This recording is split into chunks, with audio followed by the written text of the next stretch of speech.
Bom dia. Ai, fica estranho sem ter música, né? Já tô tão acostumada a ter uma música de fundo que eu acho estranho começar sem música.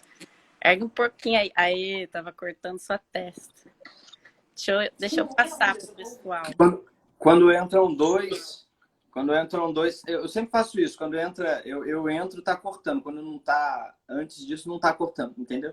Ah, sim, aí ele E dá uma agora reduzida na tela, né? parou de funcionar. Deixa eu enviar pro povo aqui. Quem tiver online já vai repassando aí para as pessoas que vocês conhecem essa live, para o pessoal acompanhar. Vamos aqui. Mandei para algumas pessoas. É que esse eu ouvo daqui. Eu não vou conseguir ver. Tá ruim, meu 3G. Se alguém tiver aí e não sabe como enviar a live, é na setinha que tem ali embaixo. Tem uma setinha, tipo um aviãozinho. Só clicar ali e passar para as pessoas. Enquanto a gente Vou não aproveitar e vou mandar começa. para mais gente agora. Sim, manda para um povo aí, para o povo entrar, acompanhar.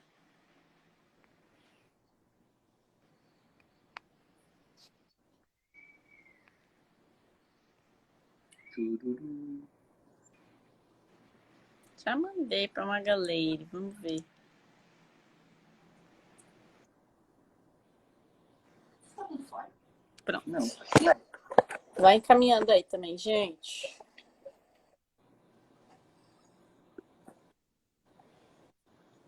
Mandei também. Tá meio truncado E aí, aí a Maísa? conexão. Vem? Tá meio Tá travando aí tua travando aqui o meu? conexão, hein? Pouquinho. Flui melhor. Mudou pro 4G? Coloquei pro 4G. Como é que tá? Tá travando ainda ou não? Melhorou. Eu vou deixar no 4G. Se travar, eu volto pro Wi-Fi e a gente vai testando. Beleza. Pessoal que tá aí online, vai encaminhando para outras pessoas, tá, gente? Vai ficar gravado também depois no IGTV, mas vai encaminhando pro pessoal ficar online aí, acompanhar, fazer perguntas, interagir, que é sempre mais divertido quando o pessoal acompanha ao vivo. Vou me apresentando enquanto isso, enquanto o povo vai entrando. Meu nome é Maísa, trabalho como terapeuta. Ai, aí como é que se definir é meio tenso, né? Mas vamos lá. Mas hoje eu trabalho com terapias, espiritualidade, cura, enfim, então umas coisas loucas aí que eu faço. Vocês podem acompanhar o meu trabalho. Estou todos os dias conduzindo meditação aqui no Instagram, ajudando o pessoal a passar por essa fase que está tão desafiadora, né? Tá muita coisa vindo para a superfície com esse negócio de isolamento social, de ter que ou tá sozinho dentro de casa, ou tá tendo que conviver o tempo todo com as pessoas que moram junto, e aí os conflitos aumentam. Várias coisas, né, causando muitas turbulências, e eu sempre trago a perspectiva da gente olhar para a crise como uma oportunidade da gente crescer e evoluir. Então, eu estou sempre trazendo pessoas para fazer outras lives, para a gente, tudo com esse foco de crescimento, de evolução, de expansão, de melhoria. E aí eu trouxe o Yuri para falar um pouquinho da expansão, né, do crescimento da alma, da transformação da alma através da arte, que é uma coisa que eu não tenho muito contato, assim, né? Então, achei legal trazer essa perspectiva. Então, fala um pouquinho de você aí. Obrigado pelo convite, Maísa.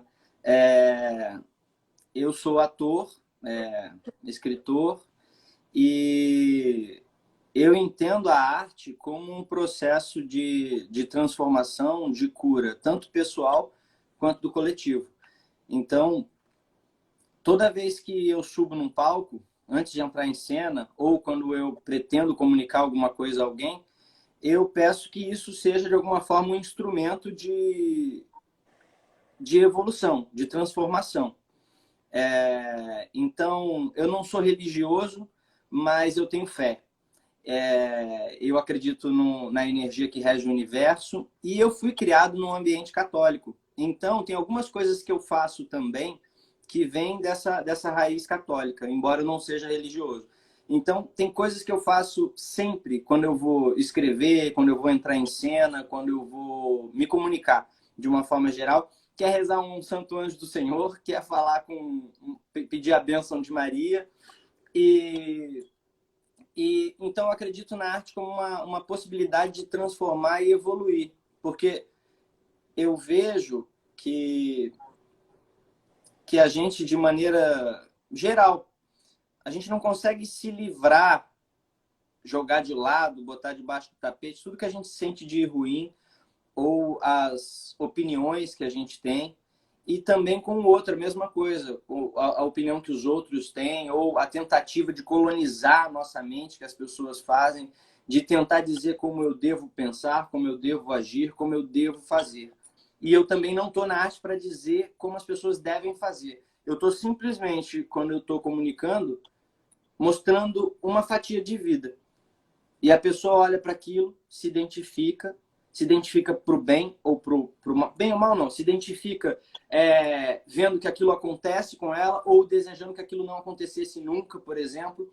E assim eu acredito que é a transformação da alma, que é a evolução do ser humano, olhando para a arte e fazendo a arte. Então, eu transformo a minha alma, eu transformo, evoluo, me livro não, mas trabalho os meus preconceitos, identifico os meus preconceitos, identifico os meus a minha treva. E uma coisa que eu aprendi contigo que eu achei incrível, que às vezes a gente se identifica muito com a luz. E aí quando a gente encosta na treva, ou acha a nossa treva, ou acha o nosso fundo do poço, a gente não consegue passar por isso rápido se a gente está o tempo todo identificado com a luz. E aí quer o tempo todo a luz, aí tem um monte de gente tentando dizer pra gente, seja produtivo, seja luz, seja isso, seja aquilo, sorria, seja paz na vida dos outros. Seja tudo, tudo aqui, tudo eufórico, tudo lindo.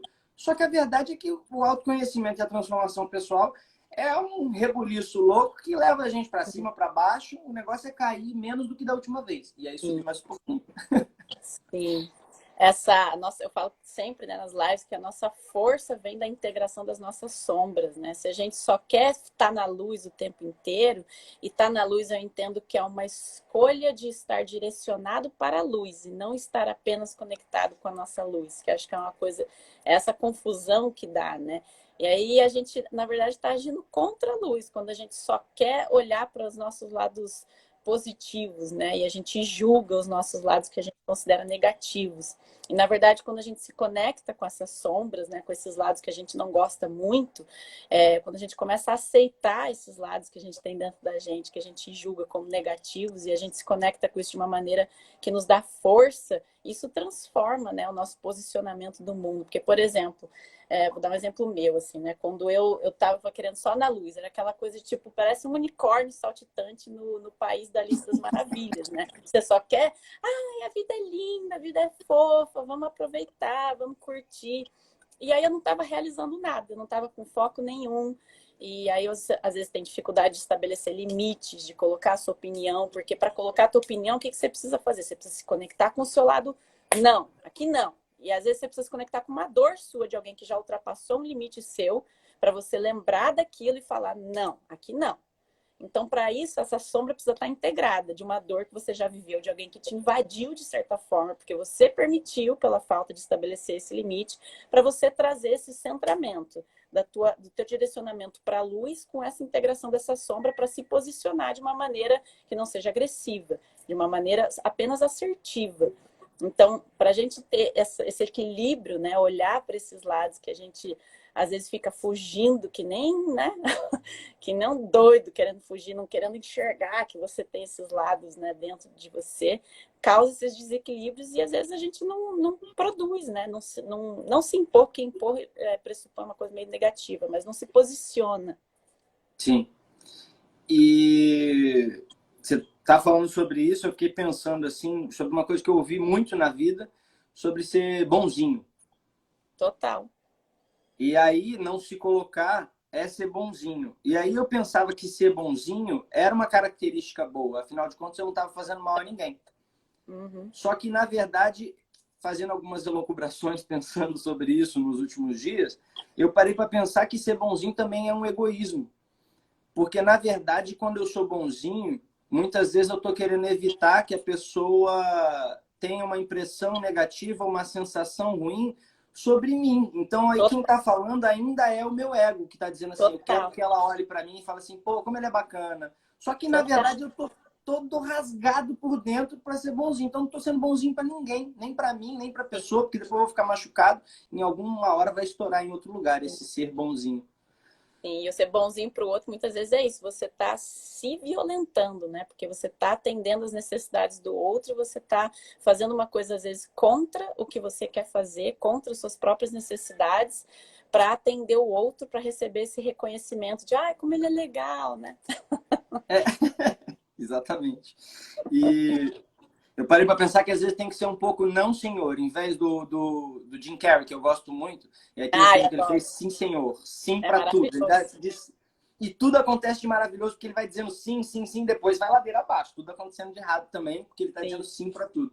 E aí eu tenho que aprender um pouco a ser não senhor, não senhor, não dizer não para as coisas. E é difícil. E é difícil. E É. na arte tem que aprender isso. Na vida tem que aprender Na isso, né? vida, não é só na arte, não, em qualquer lugar. Aprender a dizer não é aprender a se respeitar, né? E às vezes respeitar o outro também. Porque às vezes você diz sim para o outro e você impede o crescimento dele, atendendo demais o outro, né? Estando disponível demais. E às vezes, estando disponível demais, o outro não aprende a crescer também.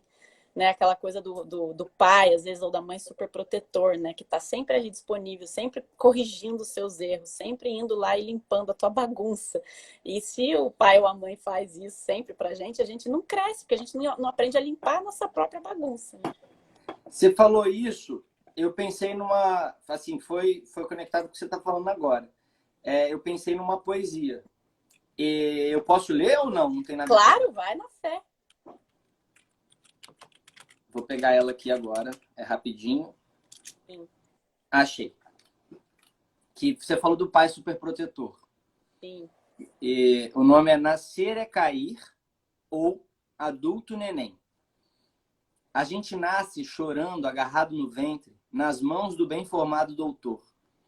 A mãe não quer que entre ela e a gente exista algo que cause dor. Um dia chega a primeira queda. A gente mal sabe falar. São dois lados da mesma moeda.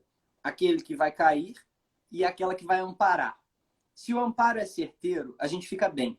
Mas se é o tempo inteiro, nasce o adulto neném. Melhor proteção é ensinar que cair é sempre normal. O melhor é se levantar, porque nenhuma queda é fatal. Se acredito nesse fato, o dia que fatal for, só saberei depois de tentado, em último suspiro de amor. E a arte como transformação da alma, acho que quando eu escrevi isso, eu estava pensando sobre isso, sobre talvez eu ser um adulto neném, talvez eu esperar que as coisas aconteçam de alguma forma. E aí, quando eu acho que todos os processos de cura ou de transformação poderiam passar pelo processo de escrever.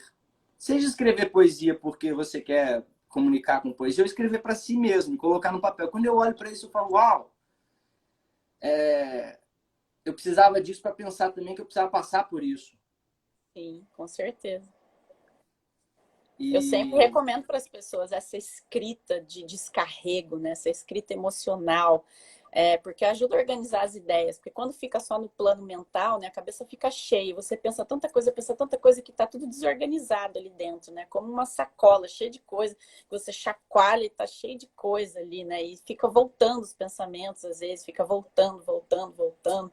E quem faz pacote de atendimento comigo, né? Eu sempre falo, cara, você para tipo um diário, recupera esse negócio, né? A criança é sábia. Esse negócio do diário é muito sábio. Você bota aquilo ali para fora. Eu tinha um caderno de poesia quando eu era mais nova e todo o sofrimento que eu tinha e passava naquela poesia, assim, era um jeito de eu processar aquilo que eu estava sentindo através da escrita. E aí eu tive um trauma em relação a essa escrita, né? Que uma vez uma professora pegou e eu escrevi uma redação, né? Eu era muito criativa quando era criança e aí eu matei a minha criatividade durante muito tempo por conta desse episódio. Foi uma coisa que eu precisei curar nos meus processos para eu retomar a minha criatividade. Minha mãe tinha muito livro em casa, ela me levava muito para a biblioteca. Toda semana ela me levava para a biblioteca e eu pegava 5 livros por semana e sempre pegava livro de poesia, transcrevia isso para o meu diário. Então, eu tinha muita referência para escrever, né? Então, na hora da redação, eu fiz uma redação com uns nomes em inglês, assim, aquela coisa meio livro de suspense. Aí eu lembro que eu recebi a correção da redação e a professora escreveu assim na redação. Coitada, não culpo ela hoje, ela fez o melhor que ela pôde, mas enfim. Ela escreveu se eu tinha copiado de algum livro. Do tipo, como se eu não... Aí, a Se eu não fosse capaz de criar.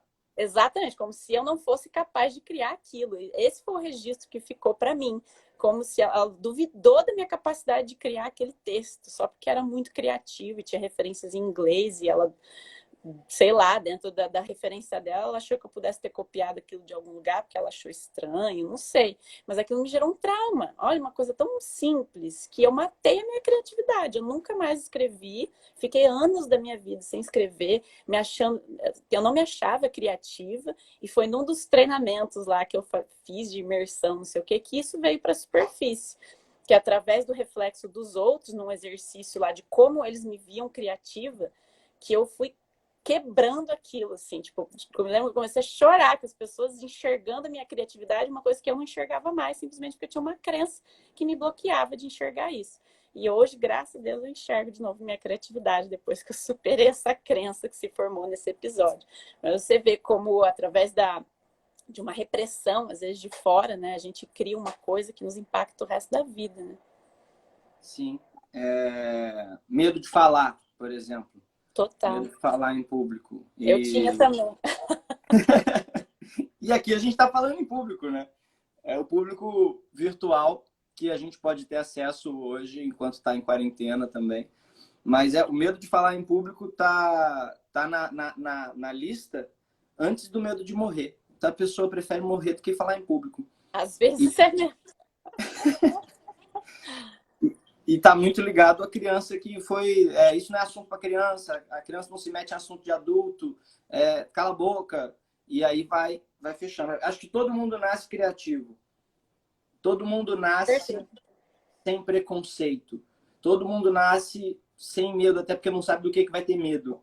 E aí a gente vai carregando o hardware com vários softwarezinhos, vai colocando nas gavetas aqui. Agora é medo de altura. Agora é medo de não sei o quê. Agora não pode falar. Agora tem que reprimir isso porque criança... Porque você está me fazendo vergonha. Está fazendo vergonha no pai.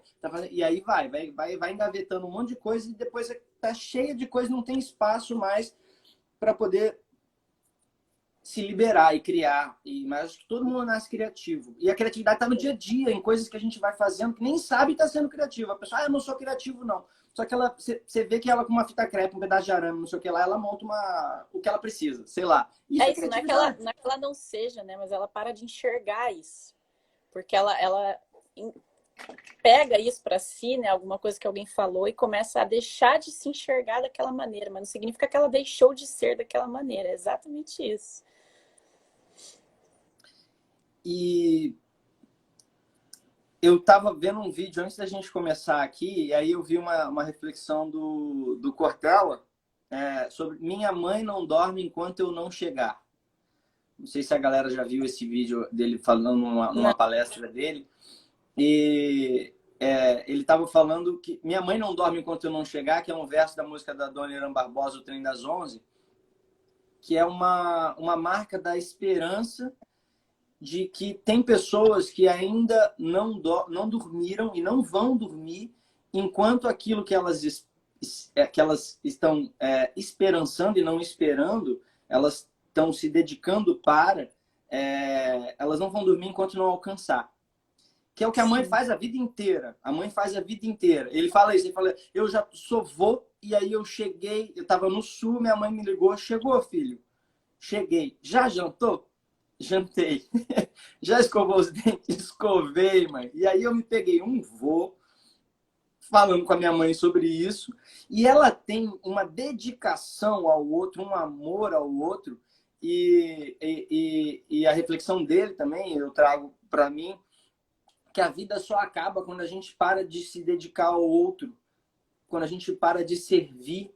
Que quando a gente para de se dedicar a nós também, obviamente, se dedicar a uma transformação contínua, a evoluir o tempo todo. Mas minha mãe sempre falou, e eu não entendi rápido isso, não. Ela falou assim, a gente veio ao mundo para servir. E eu pensava isso de forma pragmática, para servir, servir servir, né? Servir na bandeja, servir um café, servir que é também. Mas para servir, que a gente está a serviço no mundo de algo que não é produzir, não é produtividade, é milhão, não. A gente a gente serve ao outro amando, olhando para o outro com compaixão, olhando para o outro com amor. E a vida só acaba quando a gente para de viver e de produzir nesse sentido, produzir uma visão mais harmoniosa para o mundo, produzir uma relação mais harmoniosa. E a arte está aí para isso. Acho que nesse momento que a gente está vivendo agora, a gente consegue enxergar melhor que sem a arte não tem possibilidade de vida com qualidade, de vida com amor, de identificação, de empatia. Acho que a arte, para mim, no geral, é um exercício de empatia. Se eu recebo um personagem para ser feito, ou se eu concebo um personagem, se eu vou criar um texto, uma obra com vários personagens, e eu olho para ele com a minha cabeça, só com os meus 29 anos de estrada, que eu convivi com pessoas, que eu convivi com a minha mãe, com meu pai, enfim, com pessoas que vieram pelo meu caminho. Se eu olho só com essa cabeça, eu provavelmente vou julgar esse personagem, vou trabalhar ele com preconceito, vou apontar defeitos dele e não vou ter ele de fato. Então, é preciso olhar se colocando no lugar dele mesmo, como ele se sentiria naquele lugar. Então, a arte é um exercício de empatia para quem faz e para quem assiste, para quem consome a arte. E aí a gente consegue ver a nossa sombra, a nossa luz e saber o que quando consegue enxergar isso, fala, eu não quero isso, ou eu quero isso, ou eu tenho isso, eu não tenho isso. Eu acho que a gente consegue expandir. Acho que é a forma mais completa de desenvolvimento humano é poder fazer e consumir arte. Eu acho isso. Mas eu achei legal que você coloca essa intenção de que tudo que você faz seja uma coisa edificante. Você bota essa intenção, porque assim como qualquer ferramenta na face da Terra, eu falo, o problema não é a ferramenta. O problema é como a gente usa a ferramenta. E se a gente usa a ferramenta de uma maneira que não é edificante, aí ela se torna um problema, mas o problema não é a ferramenta. Eu sempre falo isso. Às vezes alguém fala e vem criticando alguma ferramenta para mim e eu falo, bem, eu acho a ferramenta muito legal. Eu mesma uso essa ferramenta dessa maneira aqui, dessa maneira aqui e dessa maneira aqui. Talvez essa forma de uso da ferramenta não tenha sido edificante, mas não significa que o problema seja a ferramenta. O problema é quem usou a ferramenta daquela forma.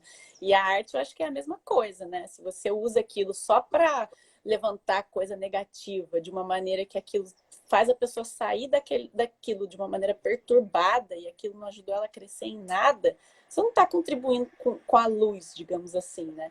Não que seja sempre legal e fácil, porque enxergar as sombras é uma coisa edificante, mas o que pode, de fato, você sair ali um pouco tendo que integrar o que botou luz, né? Porque dependendo, às vezes você assiste uma peça de um diálogo, que tem ali um conflito, alguma coisa, que você se percebe através daqueles personagens e você fala, nossa, eu também faço isso, que bosta. Cai aquela ficha, né? Meu Deus. Agora como é que eu resolvo? Agora como é que eu faço com esse negócio que eu percebi agora, né? E você deve passar por isso nessa construção dos personagens que você falou, né? Nessa criação dos personagens. A hora que você está criando, você está usando essas inspirações de coisas que aconteceram na sua vida, né? A maioria das vezes, né? Pega alguma coisa que já aconteceu e cria em cima daquilo. E às vezes é até um jeito de você ressignificar uma relação com alguém, que você mesmo tinha esse olhar de julgamento e de coisa, na hora que você está criando o personagem, você percebe aquela pessoa que te inspirou aquela criação de uma maneira completamente nova, porque você exerceu sua empatia e se colocou naquele lugar. Sim.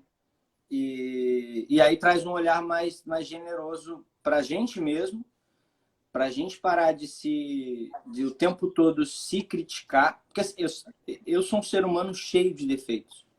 Todos somos. Eu estou. E cada dia que a gente consegue descobrir um defeito novo, eu acho que é uma bênção. Com certeza. Porque eu paro para pensar antes do movimento que se teve nos últimos anos aí, mais claro, com mais luz, vamos dizer assim, dos gritos, de todos os gritos de cada grupo de pessoas. Esse movimento fez eu olhar para coisas que eu nunca tinha parado para pensar em algum momento. Uhum. Eu nunca tinha parado para pensar. Então eu comecei a olhar e aí mudou. Mudou a minha forma de escrever, mudou a minha forma de pensar, mudou a minha forma de atuar. E só o fato de trazer luz para essa sombra, que era para mim. Muita gente já estava conectado, já estava muito mais engajado que isso, já estava sabendo, já estava vivendo na pele. E aí eu olhei para todos os gritos e falei, caramba, Yuri, olha para isso e faz alguma coisa, e comunica, faz alguma coisa, nem que seja com você. Muda a sua forma de pensar em relação a isso. E aí isso foi acontecendo e foi muito a conexão com o teatro. Eu fico pensando se eu não tivesse feito teatro, se eu não tivesse vivido a arte. Porque eu acho que a arte, muitas vezes, ela tá... Muitas vezes não, ela tá. O artista, às vezes, vive numa bolha que não é o que a maior parte da população vive em relação a que eu estou falando. Há preconceitos. O artista tá com o corpo mais livre, a alma mais livre, tá mais aceita o toque de uma forma natural e que as outras pessoas muitas vezes não aceitam. Então, Sim. às vezes, se a gente não olhar para o que as outras pessoas sentem, a gente acha que está tudo bem.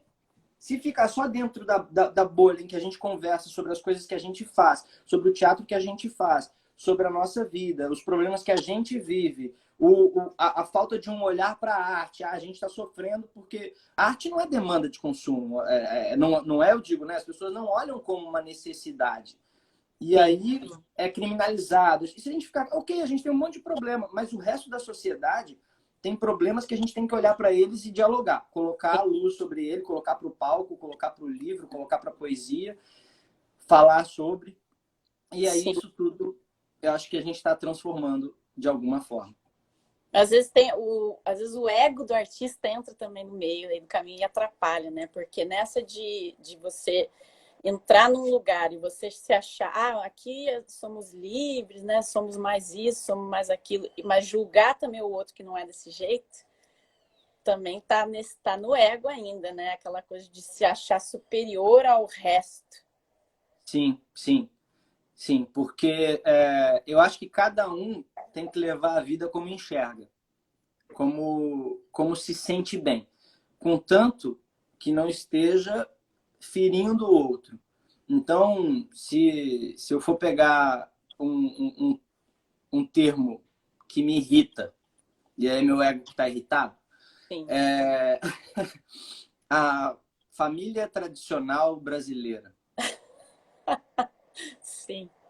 Mas me irrita porque eu tenho uma opinião sobre isso. Porque eu tenho uma opinião sobre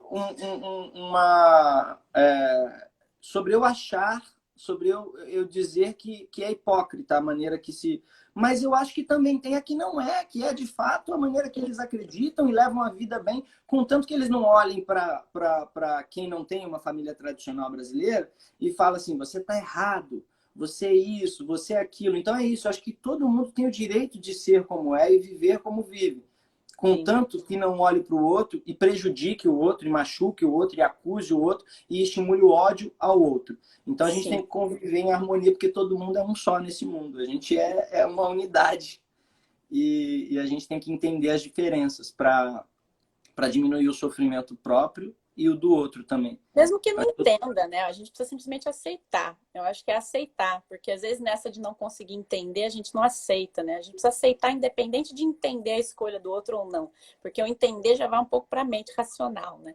E às vezes a gente não vai entender, não, a escolha do outro, gente. Está muito fora do nosso modelo de mundo. E é olhar para aquilo que você não entende porra nenhuma e simplesmente aceitar, mesmo que você não entenda aquela escolha, né? Não dá para julgar a escolha do outro. Maísa, teve gente que perguntou se vai ficar depois. Vai ficar em algum... Vai ficar no IGTV, no meu IGTV, fica lá. Boa. Maravilha. E foi isso também que me afastou da espiritualidade. Eu sempre falo isso nas minhas lives também, né? Porque eu também cresci numa cidade interior que minha única referência era a religião católica. E eu não tenho absolutamente nada contra nenhuma religião. É a forma como ela foi deturpada por algumas pessoas diante dessas construções, desses valores sociais impostos em relação a esse discurso de ódio. Porque eu falava, pô, estão falando de amor, mas a prática é de ódio. Porque a partir do momento que você fala, temos que amar uns aos outros, não sei o que, blá, blá, blá. Mas daí você fala, mas você não, porque você é gay. Você não, porque você não age de um jeito que a gente aprova. Você não cabe aqui. E aí, como só tinha aquela referência de espiritualidade, não tinha essa divisão, né? Porque eu morava naquela cidade, era a única coisa que eu via. Eu me afastei completamente da espiritualidade, porque eu falava, isso não é amor, gente. Eu não acolho isso aqui como... Eu não vejo isso assim, como você falar que tem que amar o outro, mas você escolher quem que você vai amar e falar que esse aqui você não ama, que esse aqui tá errado. Nossa, isso me desconectou completamente da minha espiritualidade. E eu me perdi bastante por conta dessa desconexão. Mas é isso, foi o meu caminho. Eu tive muitos aprendizados através disso. E aí eu recuperei isso totalmente fora de dogmas, né? De um ano para cá, do ano passado para cá. E agora eu estou totalmente imersa nisso de novo. Estou revendo, né? Eu achava que a história de Jesus, de Maria, você comentou que você invoca isso, né? Por conta das suas referências, quando você entra no palco. Eu achava que isso era uma história da Igreja Católica. Eu não entendia que isso era uma coisa que ia muito além, né, do que a Igreja Católica fazia. Então, hoje eu estou me reconectando com essas coisas, sem os preconceitos que eu criei por conta desse discurso incoerente que eu ouvia quando eu era pequena. Porque para mim não fazia o menor sentido você falar de amor e excluir algumas pessoas desse recebimento, né, dessa bolha de amores. Para mim era totalmente incongruente. Sim, e eu acho que essa exclusão de pessoas e dizer como deve ser feito, seguindo um padrão, seguindo um caminho de luz, um caminho de iluminação, um caminho para a salvação, é uma forma de deixar uma forma acusatória de culpabilizar o ser humano e trazer a gente para uma relação de culpa com a vida. E na esperança de que em algum momento a gente vai conseguir ser melhor segundo aquele padrão, ser mais correto segundo aquele padrão. Só que não existe só um padrão de vida. Então, um padrão de visão de mundo, uma forma de viver. E o que mais me incomoda nessa visão é que em algum momento vai ter uma salvação. Que em algum momento essa salvação virá quando a gente pode se salvar durante a vida. Simplesmente não parando de viver, não deixando de viver durante a vida, não morrer vivo, não virar um morto-vivo e realmente olhar cada vez mais com generosidade, cada vez mais fazendo a pergunta assim, eu tô ferindo alguém? Tô. Por que eu tô ferindo alguém? Como eu posso ser melhor nesse sentido? O que eu posso fazer para mim, posso fazer pelo outro? E buscando essa evolução em vida, porque em vida a gente vai ter o resultado disso. A gente vai ter o resultado de um mundo melhor, vai ter um resultado de um mundo melhor para a gente, vai ter um resultado de um mundo melhor para os nossos filhos, para os netos, para quem quer que seja. Vai ter, não na expectativa de que depois do que existe no mundo físico, a gente vai ter uma salvação porque a gente foi bonzinho. Porque a gente fez tudo certinho, de alguma forma. A salvação está aqui na Terra. Acho que a salvação... A gente se salvar, né? Parar de colocar esse poder na mão do outro, porque eu vejo ainda tem resquícios dessa estrutura, né? A gente foi muito manipulado, essa estrutura está aí de propósito, na minha visão, para manipular a gente, para nos vender coisas, né? Muitas vezes é tipo, é aquela coisa da política, né? Vota em mim que eu vou te salvar, eu vou trazer melhoria, essas coisas aqui que estão todas funcionando erroneamente, eu vou trazer a solução para isso. Ou o guru, né, na espiritualidade, do tipo, você me segue e eu te dou a iluminação. Se você seguir tudo que eu falo, você vai receber a iluminação. E assim a gente vai dando o nosso poder pessoal na mão de outras pessoas, na expectativa de que essa salvação venha. E a gente deixa de enxergar que nós somos a nossa própria salvação e a gente pode usar esses meios e essas pessoas, né, como uma forma de nos ajudar a enxergar coisas, como um auxílio, mas não dando o nosso poder pessoal inteiro na mão dessas pessoas, achando que elas vão nos salvar da nossa miséria, do nosso sofrimento. E essa busca por um herói acaba prejudicando a nossa evolução. A busca de um herói que vai resolver tudo. Eu gosto muito de ouvir ver e ouvir a Monja Coen e você falou Ela é agora, eu ótima. lembrei que eu vi ontem ela falando que ela aprendeu ela não falou, não usou essa palavra, usou outra, mas eu vou usar essa. Ela aprendeu na porrada com uma mestra, acho que é isso, que ela chegou e falou para ela, mas você tem que me iluminar. E ela falou, não, eu não tenho que te iluminar. Eu só sou um instrumento. Quem vai se iluminar é você. Exatamente. Quando você olhar para isso, mudar, quando você, a gente é capaz de se iluminar. E tem uma outra, aí eu faço uma conexão com a arte mais uma vez, que eu aprendi com a diretora do meu grupo de teatro, a Adriana Maia, que ela aprendeu com o Sotigui, que eu não posso dar para você nada que você já não tenha dentro de si. Então, a primeira vez que eu ouvi isso, eu falei, então o meu processo... Ih, deu uma travada.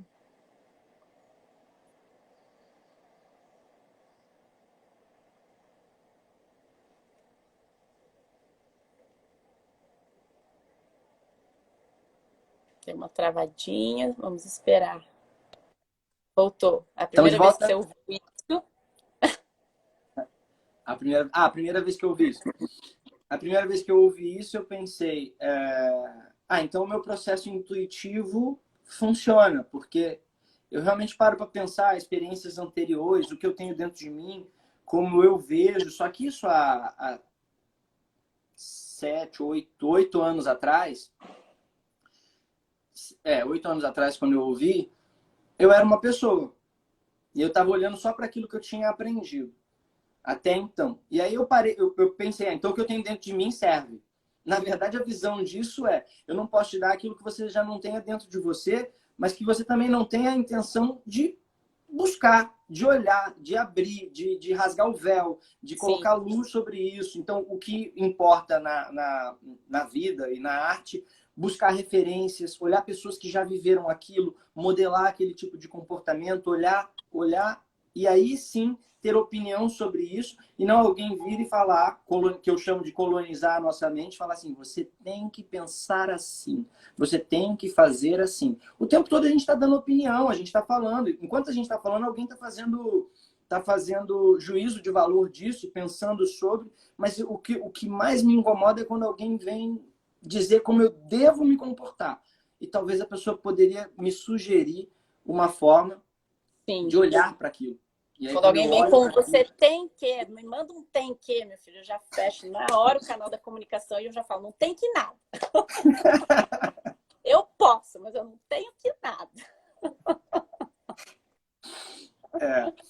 E eu posso ler mais uma poesia?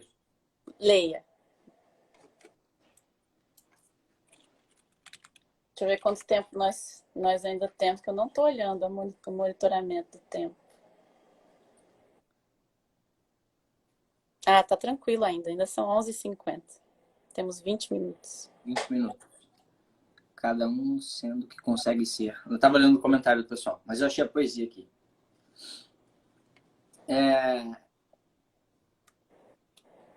Chorando para não rir. Rezo pelo zelo dos que amam e por amor aos que ainda zelam. Rezo pelo calar das crianças ao falar dos adultos e pela atenção dos adultos ao falar das crianças. Pela não inversão de valores, pela pureza de intenção. Rezo pelo acordar de um sorriso sem esperar por o paraíso. Rezo pelo cessar do ódio sem os ataques em busca do pódio. Rezo enquanto tento entender por que não nascemos velhos e morremos antes de parar de saber. Eu rezo pelo semear e o colher dos frutos antes do apodrecer. É que eu estava com essa poesia na cabeça. Não, ela veio, eu pensei nela quando a gente estava falando sobre a vida ser aqui e agora. Sobre o processo evolutivo ser aqui e agora. Sobre a gente não estar esperando por uma salvação depois da morte, de desencarnar. E isso nos impede também de assumir responsabilidade, né, pela nossa vida, pela nossa mudança. Quando a gente fica esperando uma salvação, a gente se paralisa, a gente para de evoluir, a gente para de olhar para o que a gente está fazendo de bom para fortalecer aquilo, para o que a gente está fazendo de errado para olhar para aquilo e promover uma mudança. Porque se a salvação vem de fora, você fica ali parado esperando vir, né? Sim. E vendendo tempo e esquecendo do sonho. Então, acho que o campo dos sonhos, às vezes não, acho que muitas vezes tem tido um êxodo no campo dos sonhos de toda uma existência. Porque alguém vem dizer como a gente tem que fazer as coisas, como a gente tem que se comportar, como a gente tem que fazer várias coisas, e os sonhos estão sendo deixados de lado e as pessoas as pessoas ficam mais insatisfeitas, mais tristes, consomem mais. É uma sociedade que eu não estou me esquivando disso. Eu estou, inclusive, me incluindo nisso. Incluídos, Pensando sobre isso e querendo melhorar isso. É uma sociedade que muitas vezes não consegue olhar para a sombra, não consegue olhar para os altos e baixos e lidar com isso, se identificar com isso e falar, ok, e agora?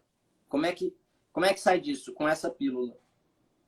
E como é que eu controlo essa aqui? Essa aqui também te dá o controle sobre isso. E essa aqui também te dá o controle sobre isso. E essa aqui também, porque a gente quer controlar o mundo, quer controlar as emoções, como em algum momento também fomos controlados por algum motivo. E aí a gente não consegue identificar quem a gente é de fato. Então, a gente precisa, a gente pode olhar para dentro e pensar e ver, tá, será que eu preciso dessa pílula mesmo? Será que eu preciso desse remédio mesmo? Lógico, e assim, eu não sou terapeuta, eu sou um artista, eu sou um ser humano que está falando sobre isso. E em momento algum estou falando para as pessoas abandonarem os médicos, estou falando para as pessoas abandonarem os psicólogos, a terapia, seja lá o que for. Mas eu acho que vale a pena pensar sobre o quanto a gente se medica por qualquer motivo que seja.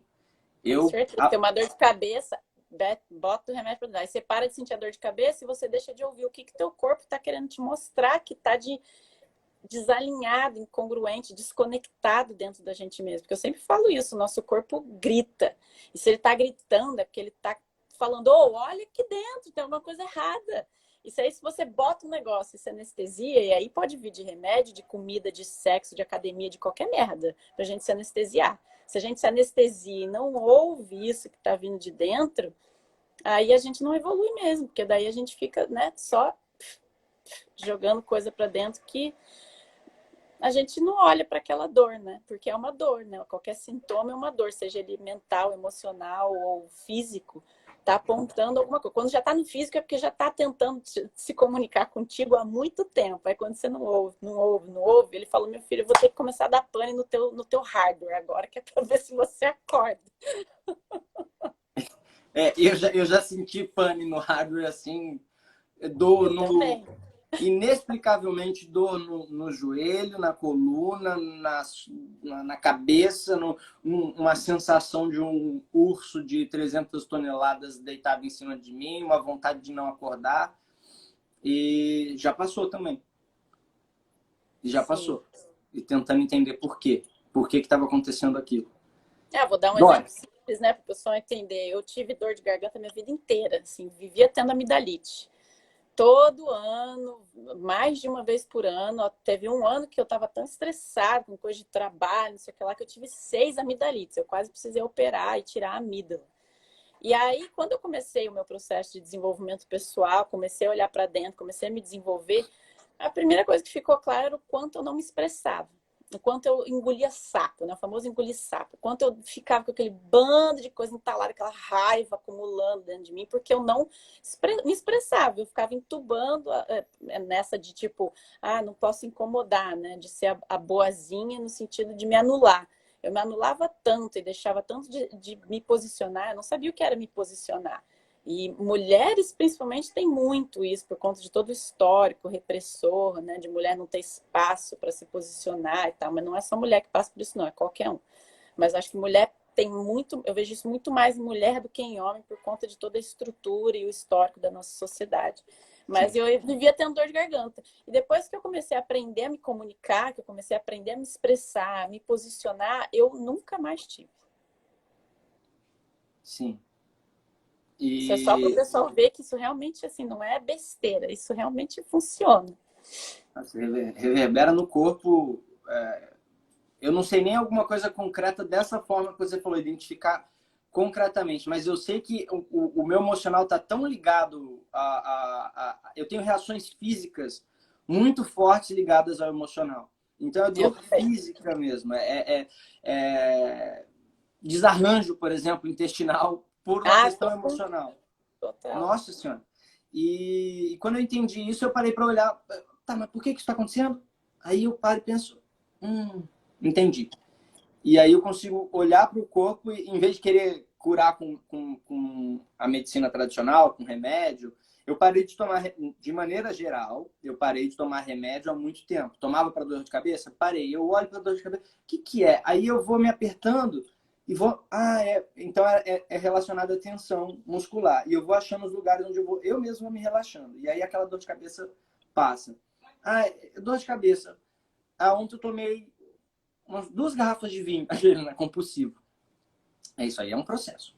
Eu tomei 2 garrafas de vinho. Acontece. E aí, então é desidratação. Ok, vou beber água, bastante água. Vou respirar, relaxar. E aí, depois de uma meia hora, 40 minutos, a dor de cabeça vai embora. E eu sei qual foi a causa. Eu não tomei um comprimido para acabar com a dor de cabeça. E ainda assim, aí mais fundo, é do tipo, por que eu tomei 2 garrafas de vinho? Por que eu me causei isso?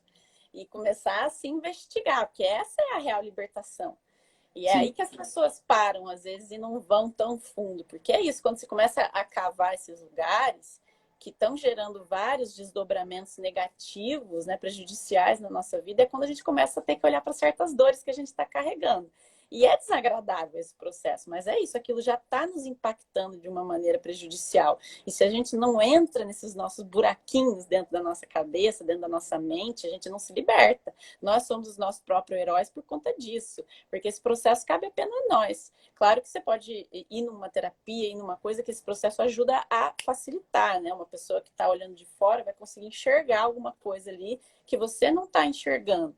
Bioenergética é legal, qualquer ferramenta de autoconhecimento, né? Por isso que chama autoconhecimento. Não tem como alguém de fora te conhecer.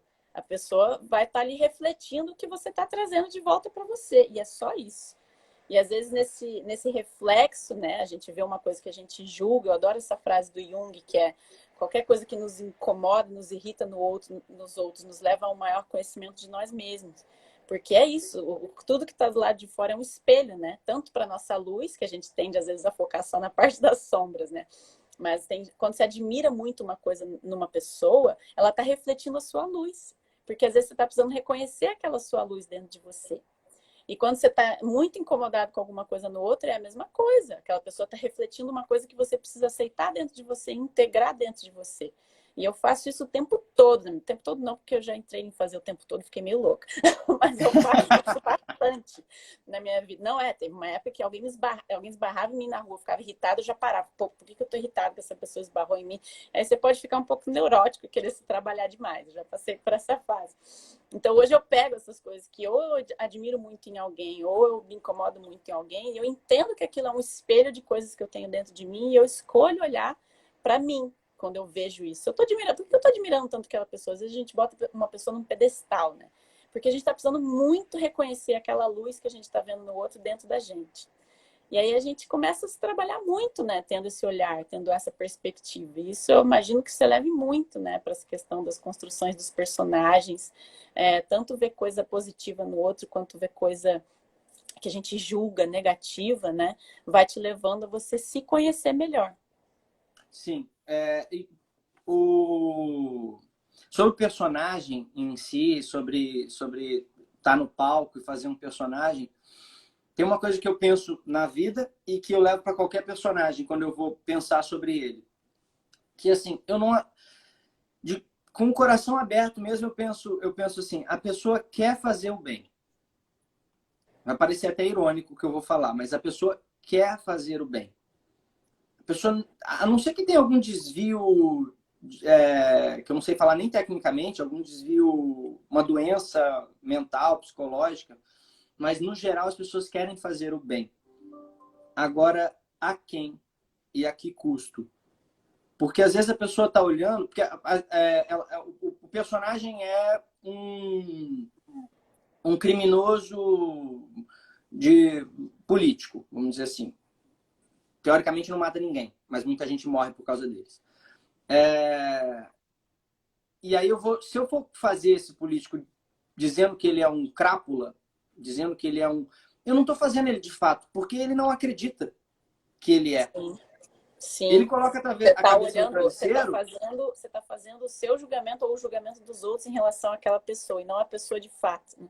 Então esse seria outro personagem. Esse seria o que sofre, o que é oprimido por ele. Esse que está julgando ele, como ele se comporta. Ele em si coloca a cabeça no travesseiro e pensa, minha família está salva. Eu tenho 10 gerações aí salvas aí pela frente de qualquer problema.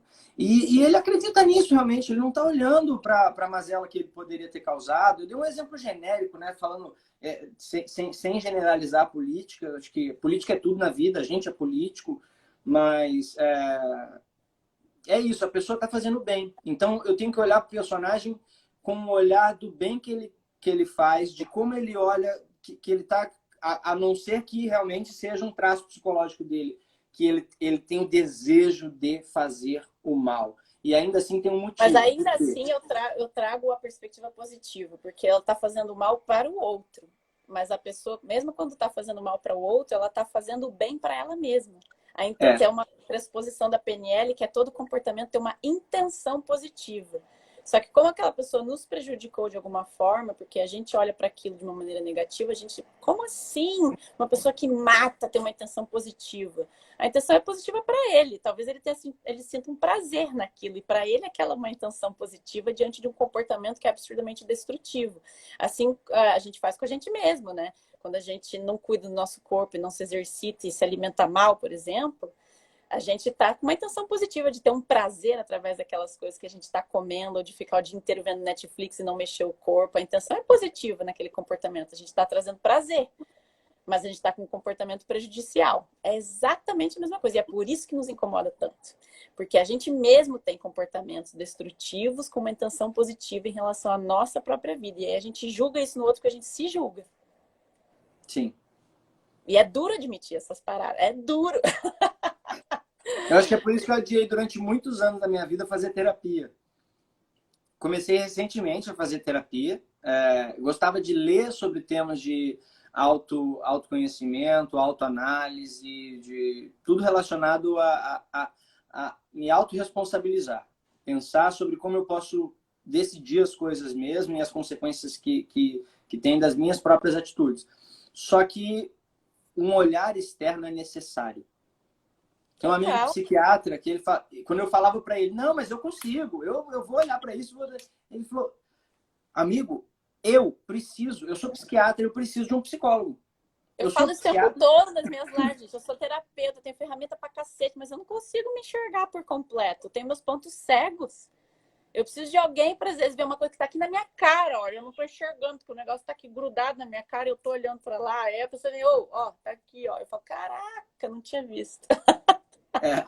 Tem uma imagem dessas que roda pela internet de um ser humaninho abraçando um cacto, assim. E falou, não quero soltar, ele não solta a dor, e não solta porque não enxerga. Exatamente. Ninguém tá abraçando um cacto e tá falando, uau, que legal, tá me espetando, bacana. Não consegue enxergar mesmo. E graças à energia do universo, coloca a tecla SAP, quem acreditar no que quer que seja Deus, Buda, universo ou qualquer que seja a energia, anjos também, coloca a tecla SAP, tem anjos na Terra que agem para poder trazer luz àquilo que a gente não consegue enxergar. E aí é numa conversa como essa que a gente está tendo, que a gente nem sabe como as pessoas estão ouvindo o que a gente está falando, e é numa conversa de... às vezes, já tiveram momentos na minha vida que eu sentado numa lanchonete, a mesa do lado, eu sou o maior curioso de conversa alheia. A mesa do lado falou uma coisa, eu falei, meu Deus, essa pessoa falou para mim agora, ela está falando comigo. Ela Mas abriu a minha é cabeça. isso, quando a gente está aberto para receber, quando a gente está aberto para se enxergar, as mensagens vêm de todos os lugares. Às vezes você senta num café e é isso, alguém do lado, sem querer você ouve alguma coisa que você fala, caraca, mano, essa pessoa tá... Como assim eu tô ouvindo isso aqui agora? Está caindo uma fichona aqui na minha cabeça. Eu falo, não é nem ficha, é uma tampa de bueiro que cai às vezes na nuca, né?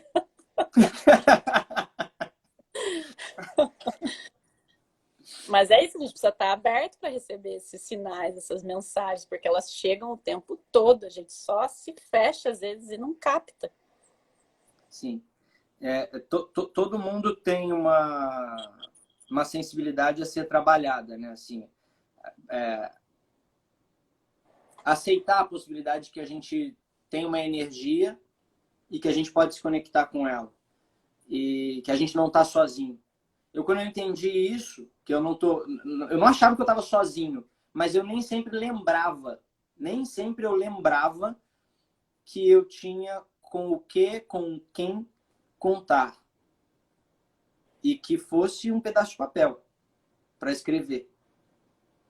E aí, quando eu colocava no papel, eu conseguia me entender e eu conseguia resolver questões internas. Quando eu ia reclamar, e aí já vi pessoas falando sobre reclamar, né? Clamar por aquilo novamente, falar sobre aquilo que te incomoda novamente e atrair mais daquilo. Só que, às vezes, você vai reclamar com uma pessoa que tá preparada, talvez, para ouvir, né?